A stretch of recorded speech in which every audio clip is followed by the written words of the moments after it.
On a cotton farming commune near the eastern coast of the People's Republic of China, a barefoot doctor named Xiao Shu makes house calls to ailing patients in her brigade. Before the establishment of the People's Republic, medical services were almost non-existent here, as in most agricultural areas throughout China. Malnutrition and epidemics were widespread. In 1949, China had only 20,000 doctors. Today, there are nearly 200,000, and many are working in the countryside. But the main force of the rural healthcare system is the barefoot doctor, a paramedic like Xiao Shu, who provides health and medical services on the farms. The vast improvement in rural health conditions rely greatly on modern medicine, but an innovative usage of traditional resources was China's principal strategy against the age-old problems of disease.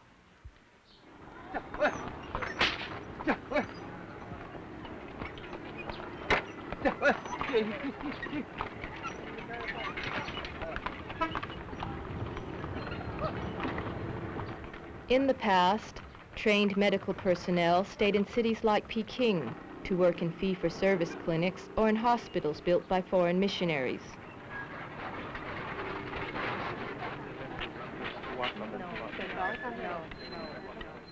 Urban dwellers still benefit from modern medical facilities, such as the Peking No. 2 Friendship Hospital.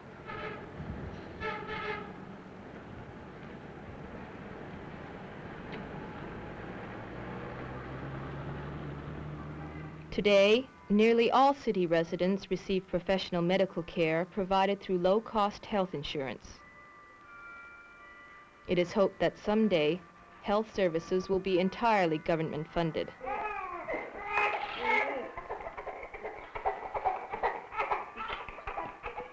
Free medical care for factory workers and 50% coverage for their dependents was made available in the early 1950s.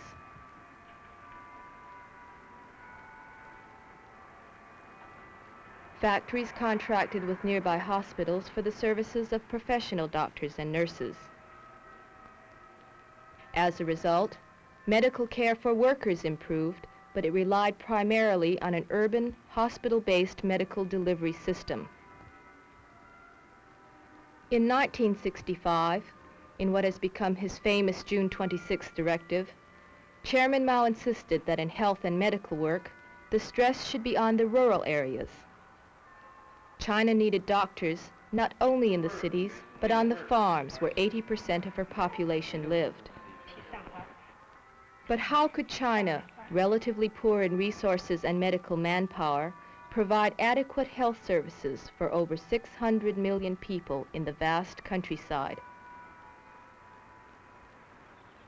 As a result of Mao's directive, 20% of China's medical personnel were transferred from urban to rural areas to provide health services, but their main task was to train locally based paramedics, the barefoot doctors.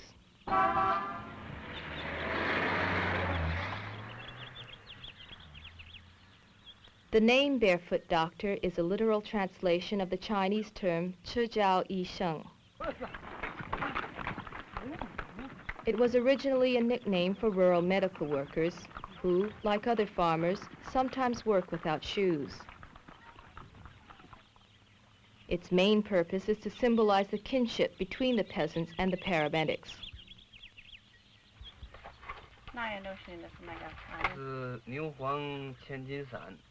Lao Huang is a barefoot doctor in northern China who spends half of his time working in the rice fields. In his barefoot doctor kit, he carries first aid equipment and some medicines. The number of medicines he can prescribe is determined by his training and experience. Some medicines are manufactured in neighboring communes. Others come from factories in Shanghai.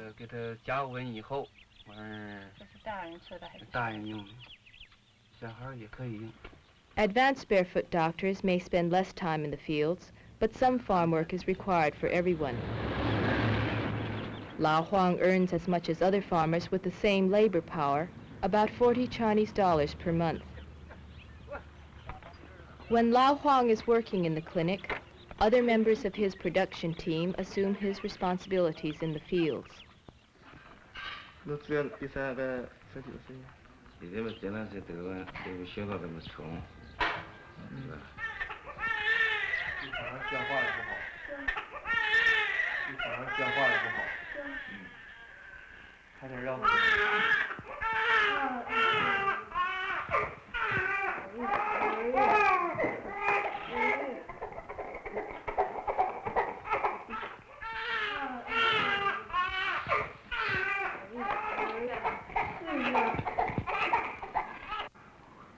All communes are composed of smaller units called brigades.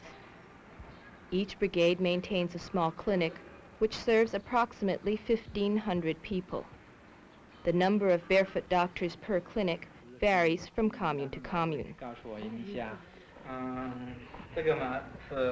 At the July 1 commune near Shanghai, 3 barefoot doctors are interviewed about how they were selected and trained.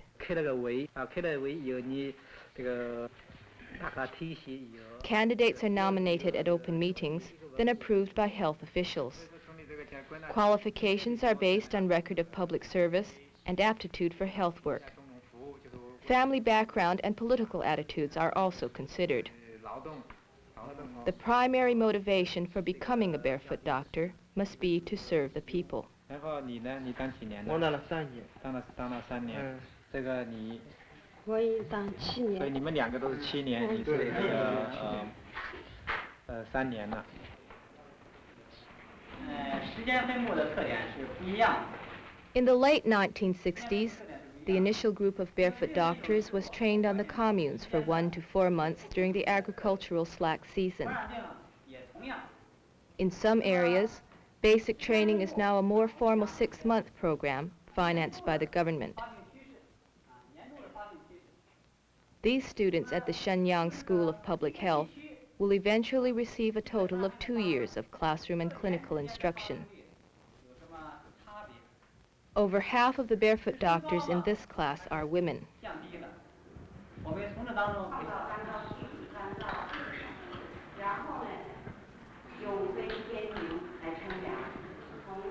Preventive skills are emphasized, but the students also learn to treat diseases common to their local agricultural areas. They are also trained to recognize symptoms for more difficult cases, which will be referred to full-time physicians at commune or county hospitals.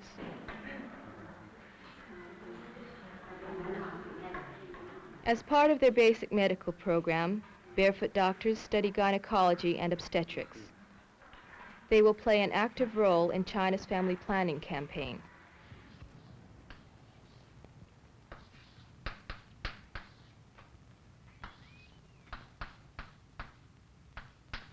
Professional doctors from local hospitals or those traveling with mobile health teams periodically conduct classes for barefoot doctors to upgrade their medical training. Physicians from the People's Liberation Army also supervise continuing education on the communes, most of which is in clinical work and independent study. Although 2 years of cumulative instruction is the goal, some of the most dedicated and talented barefoot doctors will eventually enter medical school and become physicians.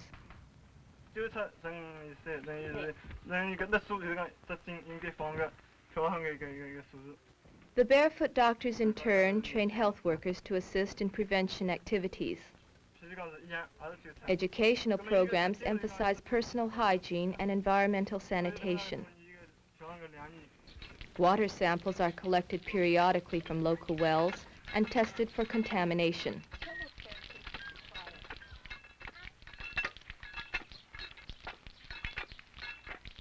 Cholera and other waterborne diseases have been controlled by the paramedics through mass immunization campaigns.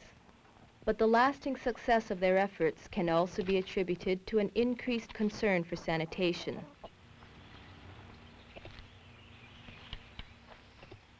Parasitic diseases, such as schistosomiasis and hookworm disease, have been aggravated by the custom of using human feces as fertilizer. Much effort is spent teaching farmers how to store and compost human waste. 坚持每到7到10天， Barefoot doctors inspect backyard night soil deposits, which must be kept away from living quarters and covered.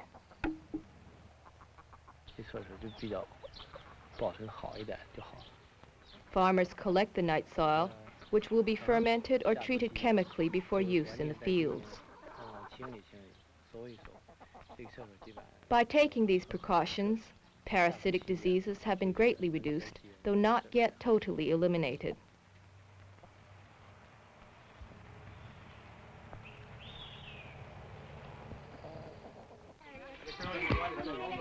Periodically, entire communities are mobilized to kill disease-causing insects.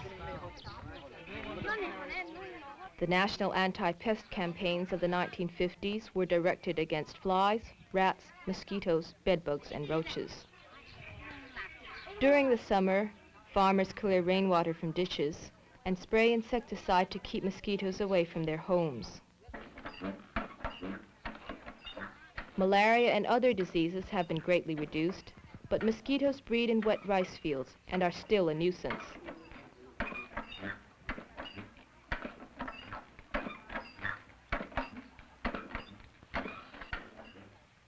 The theory of attacking the source of disease has also enabled the Chinese to control certain infectious diseases, such as syphilis and gonorrhea, which are virtually non-existent in China today.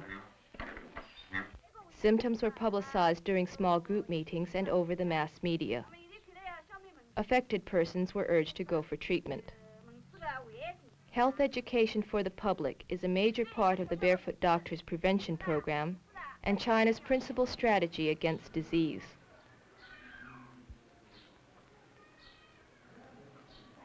As the Barefoot Doctors gradually increase their medical skills, they are able to provide more curative services. Gao Zhang has been a barefoot doctor for 3 years. Like most barefoot doctors, Gao Zhang works in his native village, where many of his patients are relatives and friends. These personal ties help to promote close doctor-patient relationships, which are largely responsible for the effectiveness of the paramedics.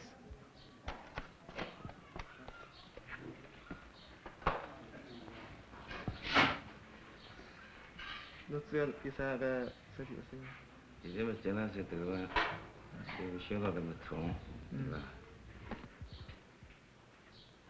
barefoot doctor's patients pay the equivalent of $1 per year, or approximately 1% of their annual income, to a cooperative insurance fund.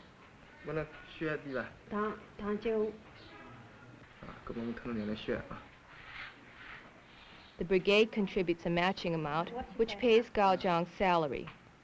Most, but not all communes have a cooperative health plan.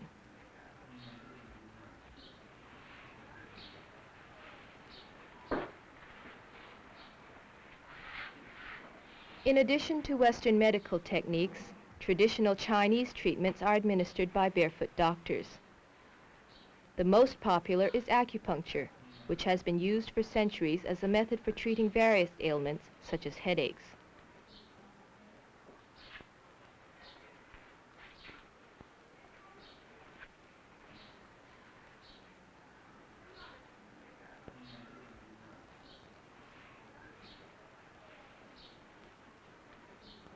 Over 1,000 insertion points are charted and linked by meridians, which once possessed mystical significance. The meridians are lines connecting stimulation points, which are said to affect the same internal organ. According to one of many theories, internal reactions occur because of a cutaneovisceral reflex.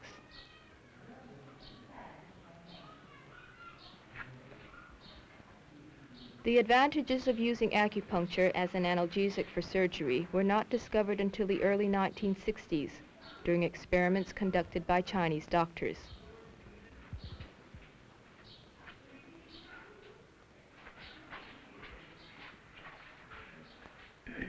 Both Western-style medicines and Chinese herbal medicines are prescribed at the clinic. Patients can specify a preference.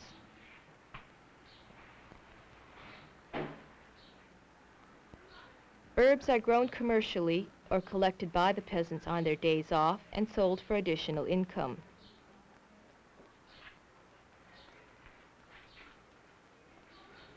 Some herbs are grown by the barefoot doctors in small garden plots behind the clinic.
Urban housewives and retired people receive some health care benefits.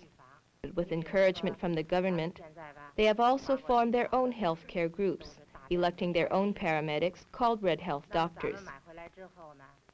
Most of the Red Health Doctors are middle-aged housewives who spend part of their time educating their neighbors in health care matters and part of their time with other activities, such as babysitting or tending to household chores.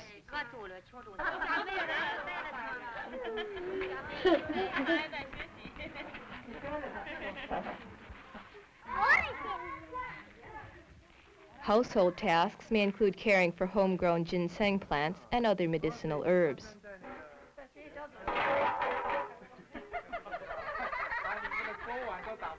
The collection of home remedies may also include a colony of insects called earth turtles. Although their medicinal value is not immediately apparent, the tubia, as the Chinese call them, seem to make good pets.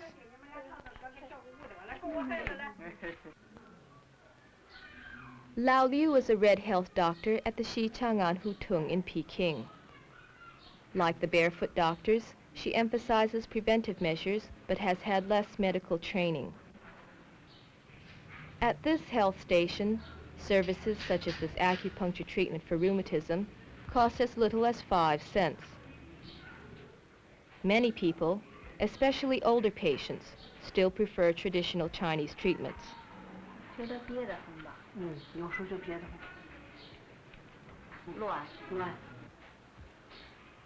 Despite its long history, traditional medicine was ignored by China's Western-trained physicians until Chairman Mao insisted that indigenous medicine should be recognized also. Lao Liu probably knew how to give acupuncture treatments before becoming a Red Health Doctor, but now she is supervised by a trained physician and knows some Western techniques as well.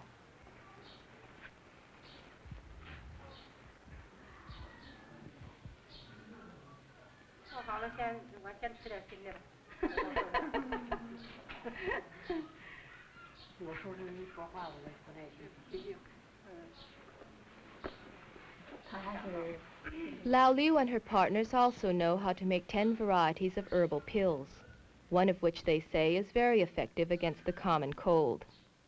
Dried herbs are ground in a stone grinder, sifted and ground again until all the ingredients are powdered.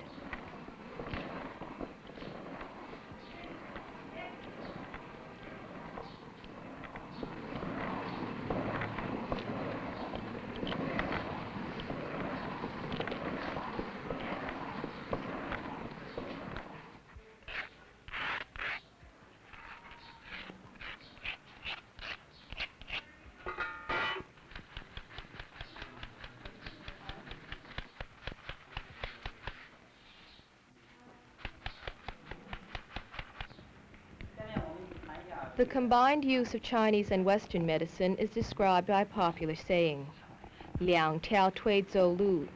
China walks on 2 legs, one traditional and one new.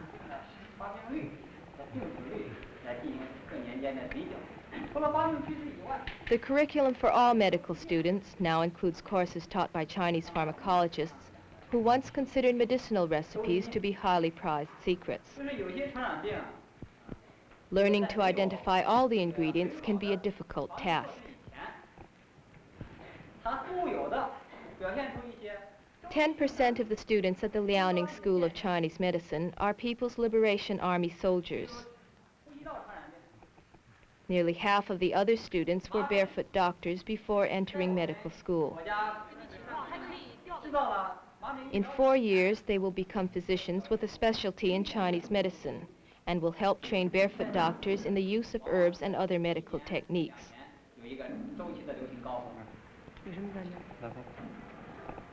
One reason traditional medicine is supported by the government is because it makes good use of available materials and natural resources.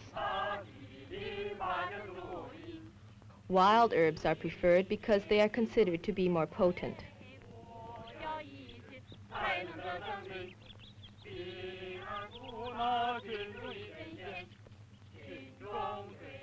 This class of medical students in Shenyang, north of the Great Wall, is collecting herbs in the wheat field surrounding Beiling, the tomb of the father of the first Manchu emperor. Seeing these young students at the ancient tomb reminds us that China's medicine does indeed walk on 2 legs.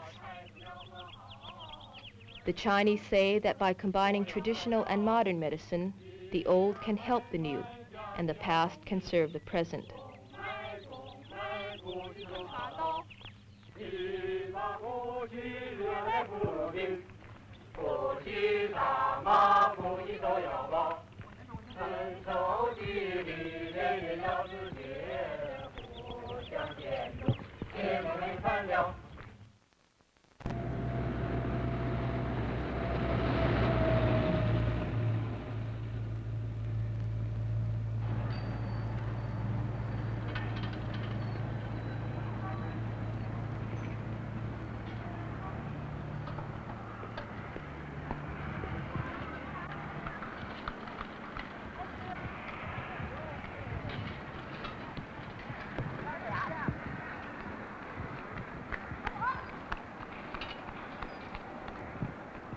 The Liaoning School of Chinese Medicine is one of several medical colleges which specialize in developing new techniques from traditional ones. It operates a small factory where medicines are made by simple and inexpensive methods which can be used by barefoot doctors with limited equipment and training. Ingredients are chopped, dried, and shredded, then ground in large stone mills. Some mills are patterned after designs several thousand years old, with electricity replacing the traditional power source.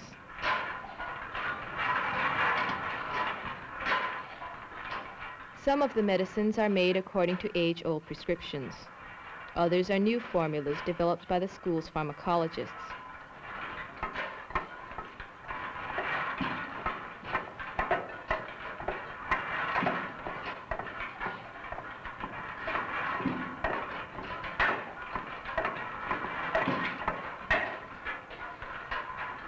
Small quantities are ground in a foot mill.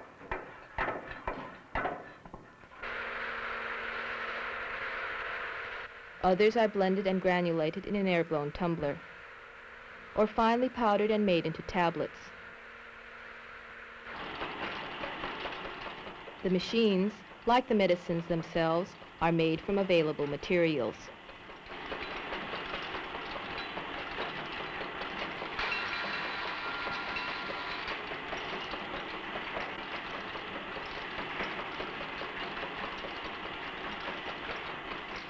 The college also supplies herbal medicines to 4 rural hospitals and an outpatient clinic.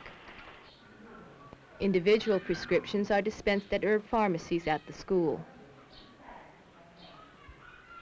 The price of medicines has decreased by 80% since 1952. As a result, increased demand has generated a scarcity of wild herbs.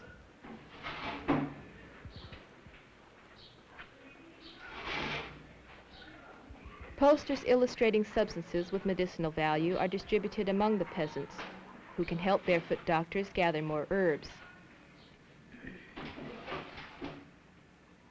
Prescriptions are double-checked by one of the pharmacists, then bagged and labeled and sent to the pharmacy kitchen. The cost of prescriptions, along with the doctor's bill and other hospital fees, is usually covered by insurance.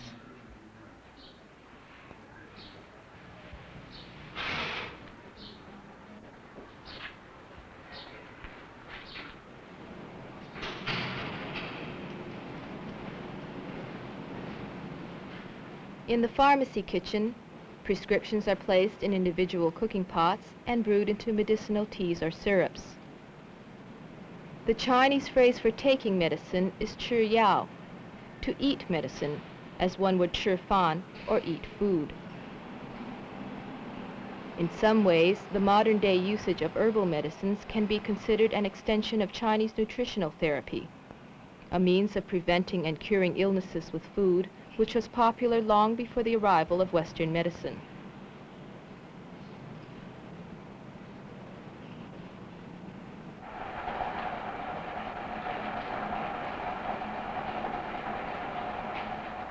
Some herbal medicines are new combinations of traditional ingredients, such as this thick medicinal syrup, which will be made into Chinese-style medicine balls. The formula for this type of medicine, which is somewhat like an aspirin, was developed by herbalists at the school, who are very proud of its therapeutic properties.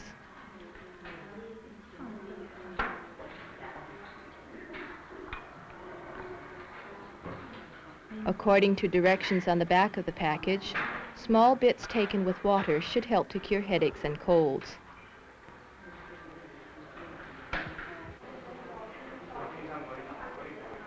In the school's outpatient clinic, other traditional remedies are tested, then taught to barefoot doctors.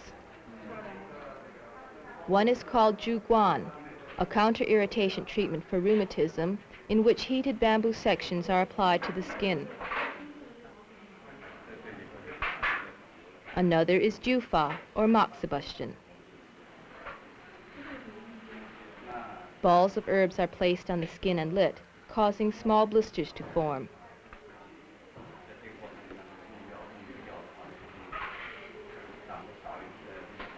A Zhuguan patient must return several times for the treatment to be effective. A stimulating suction is created when heated air in the bamboo forms a partial vacuum as it cools.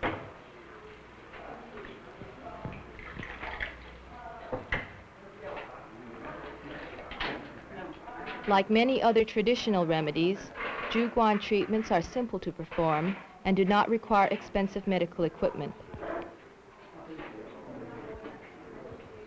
Acupuncture has become well known as an anesthetic, but in addition to its ability to mask pain, it can also stimulate areas which have lost sensitivity.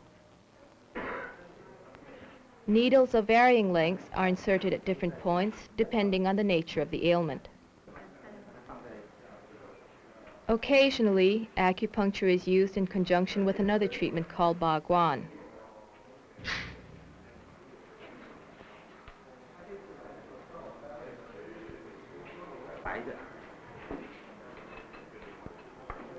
It is similar in principle to Zhuguan, but creates a more powerful suction. Baguan is not uniquely Chinese. It is also practiced throughout the rest of Asia and in the West, where it is known as cupping.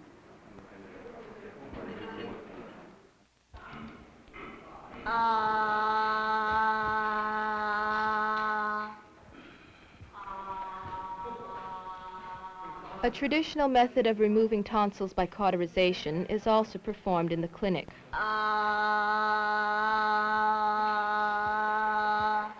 Small irons are heated over a flame and dipped in an herbal solution before being placed on the tonsil. This is a simple but time-consuming process because only small areas are removed at a time. As many as 10 visits may be necessary to remove both tonsils. The doctors say that this method would be more practical if only 3 visits were required.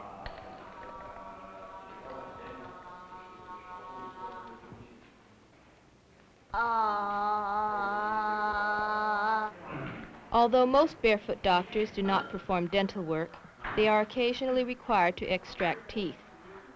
For this, they rely on a relatively painless method called acupressure. The purpose of this simple technique is to eliminate the need for expensive dental equipment, such as hypodermic needles and Novocaine. The doctor places his hands on the patient's face and exerts pressure on the upper maxillary nerves.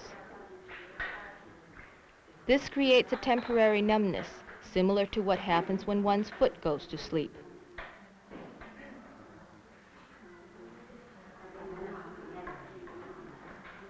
After a few minutes, additional pressure is exerted on the patient's tooth. This tooth is being removed for cosmetic reasons.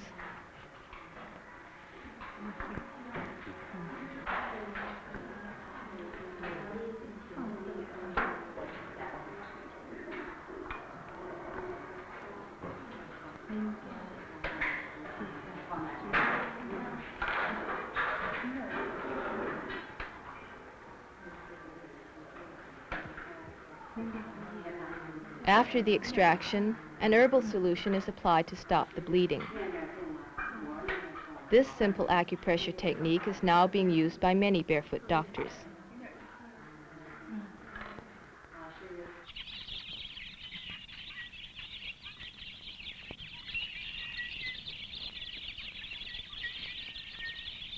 While improved health in the countryside can be attributed to better medical care, it is also a result of better nutrition. Much effort is devoted to increasing the supply of animal protein. Dairy products are being introduced. Animals are raised both communally and privately. Whatever a family does not use for its own consumption can be sold at the local market or to the state. No farm would be complete without its backyard animals.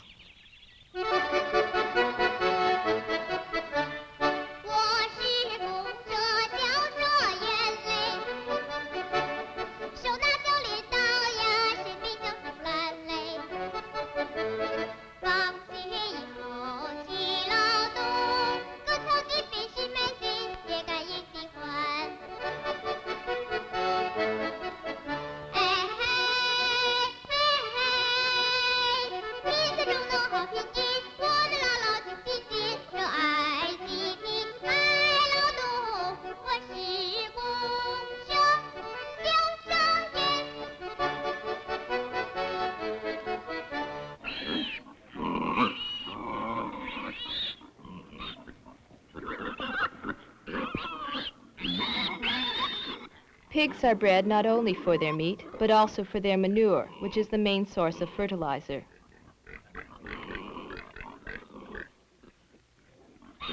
There is currently a campaign to increase the number of pigs, which the Chinese call mobile fertilizer factories. A barefoot doctor specializing in the care of animals occasionally visits peasant breeders. They call him a barefoot veterinarian. Medical attention for sick or injured animals has always been important to the Chinese peasant, whose livelihood once depended on the well-being of his beasts of burden. Cases which cannot be dealt with effectively by the barefoot veterinarian are referred to animal clinics on the commune.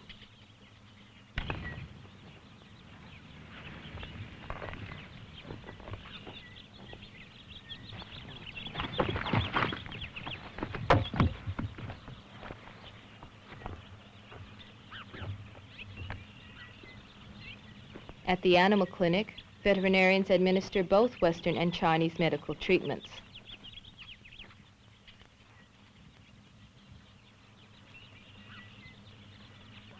At the August 1 commune, one of these techniques is demonstrated on a horse with a hoof injury.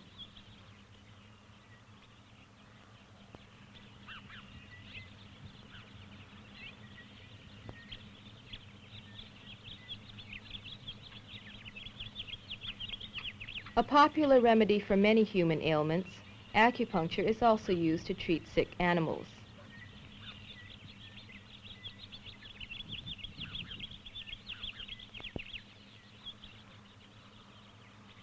Insertion points are charted and labeled like those for human beings. Horses with colds, vertigo, inflammations, or hemorrhages are treated with acupuncture. Acupuncture is also performed on other valuable animals, such as cows and bulls, as well as seed hogs and sows.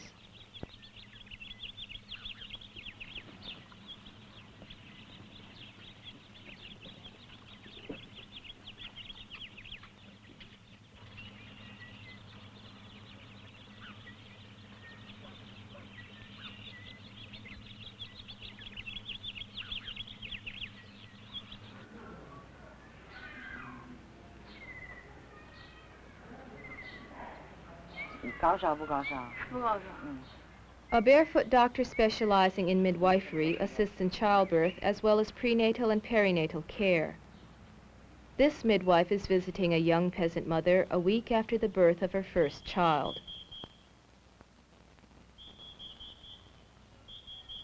A tremendous baby boom has resulted from the relative prosperity of the last quarter century, during which China's population increased by 60%. China is now conducting an intensive family planning campaign. The government encourages late marriages and small families.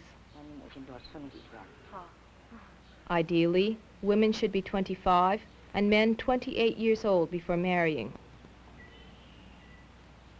Although the average birth rate is less than 2%, it is somewhat higher in the rural areas. Peasants still tend to marry younger and have larger families than urban dwellers. This mother is only 21.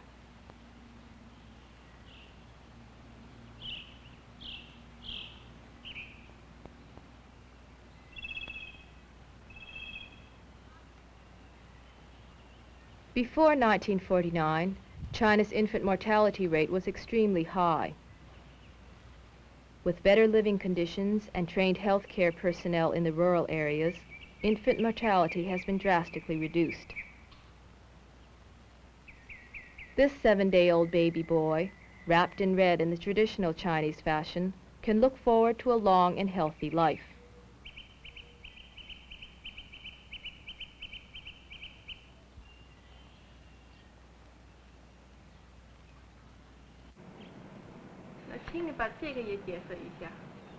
At the August 1 commune, a doctor and a midwife discuss birth control methods available on the commune. All contraceptives are provided free of charge, with the exception of the condom, which costs a half-cent apiece.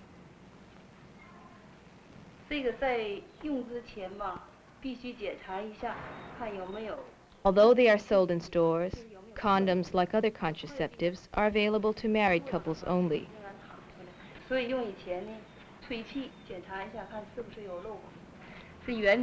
Birth control pills and intrauterine devices are more popular. Chinese factories in Shanghai produce more birth control pills than any other country in the world. Other contraceptives, such as the paper pill, are being developed at government research institutes in Peking and Shanghai.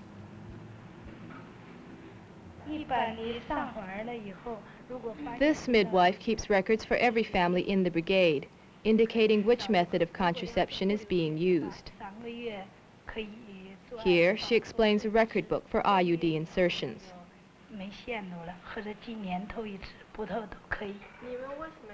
Vasectomies and tubal ligations are encouraged for parents who have completed their families. Patients receive time off with pay during the operation and recuperation period. Abortions may be performed in the event of contraceptive failure. The permission of both parents is necessary, and occasionally that of grandparents as well. Specific birth control information is not available to unmarried people, but the pros and cons of various methods are discussed in a small family planning booklet that newlywed couples receive as a gift from the state.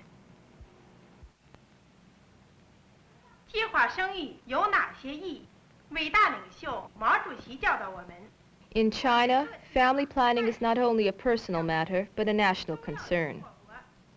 Messages are broadcast over radio and the ever-present loudspeaker.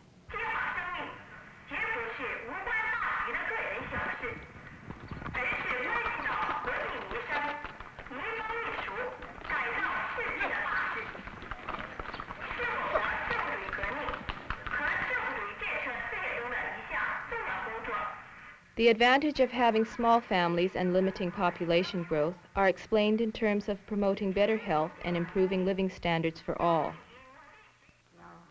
Parents should have only 2 children, with a recommended spacing of 4 years. Propaganda work is necessary to counteract the pressures from grandparents to have more children, male babies in particular. 孩子4个月。啊，这孩子一下你就带的花。啊。来过月经吗？没有。这孩子还挺胖的，体个格挺好。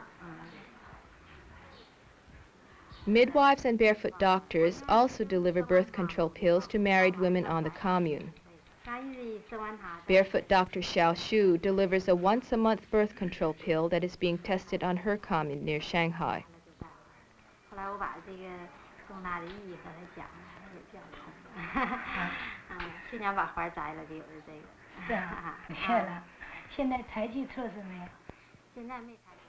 One of the most important aspects of China's family planning campaign is providing jobs for women. Women comprise 80% of the employees at this lock factory. The factory's barefoot doctors keep track of the women's menstrual cycles and deliver birth control pills at the proper time.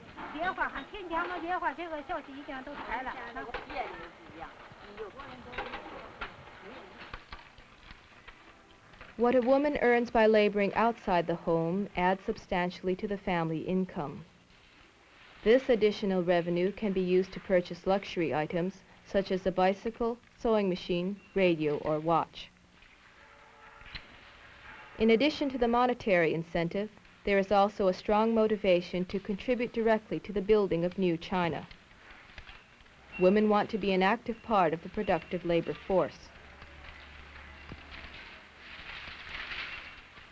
Some factories are organized by housewives who produce traditional items such as baskets or crocheted and embroidered goods on a piecework basis. Others work at newly created occupations or those formerly reserved for men.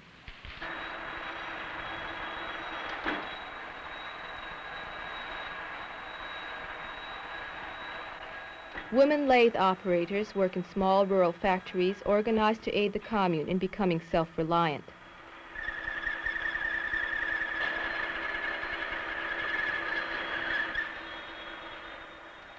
Like barefoot doctors, they may be trained in the cities but return to the farms to work.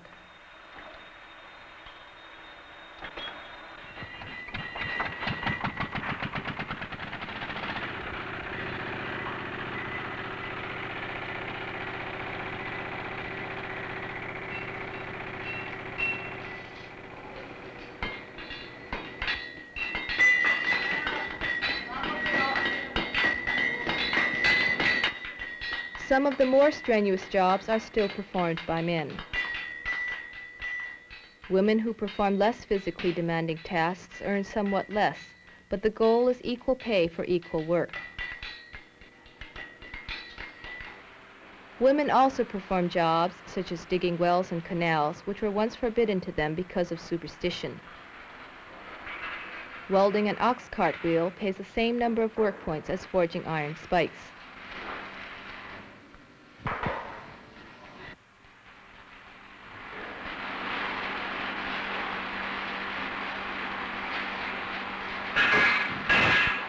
Although the midwives and barefoot doctors play a crucial role in China's family planning campaign, the availability of jobs for women is one of the most important reasons for its success.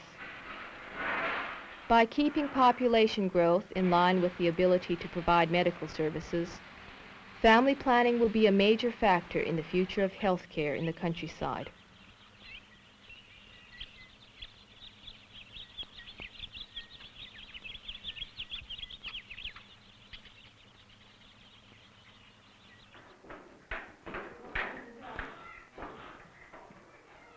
Despite the success of the family planning campaign, over 15 million babies are born in China every year. Although they join the largest population that China has ever known, in terms of health and medical care, this generation will be the most privileged in China's history. These young children receive regular checkups and vaccinations administered by barefoot doctors, who will attend to their medical needs for the rest of their lives. At nurseries and daycare centers, children learn at an early age to appreciate the benefits of health care. With toy kits like those of China's paramedics, these little girls perform a children's dance, while their classmates sing a Chinese song extolling the virtues of the new society's modern heroes.